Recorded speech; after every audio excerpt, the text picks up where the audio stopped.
রাজশাহীতে কোনো ধরনের ঘুষ ও তদবির ছাড়াই ১২০ টাকা আবেদন ফি দিয়ে পুলিশ কনস্টেবল পদে চাকরি পেয়েছে ৭৬ জন।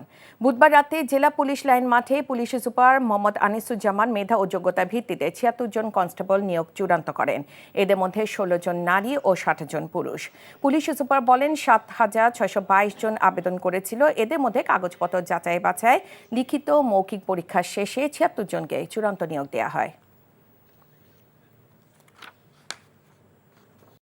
আপনার কি কোনো জব এক্সপিরিয়েন্স আছে? তোর চাকরি দেখা আর আমার কপালে নেই। আমি চেষ্টা করছি, হচ্ছে না, এটা আমার দোষ। টাকা হলে মানুষের অবস্থান পরিবর্তন হয়, কিন্তু রুচির না। এমন ছেলের কাছে বিয়ে হলে যে কোনো মেয়ের আর্থিক নিশ্চয়তা থাকবে। টাকা পয়সা কি সব? আর একটা প্রাইভেট চাকরি করে তো সরকারি চাকরির জন্য চেষ্টা করা যায়। বেসরকারি চাকরি করতে গেলেও টাকা লাগে, লিঙ্ক লাগে, যেটা কোনোটাই আমাদের নেই। জীবনটাকে সবসময় সহজভাবে দেখবে।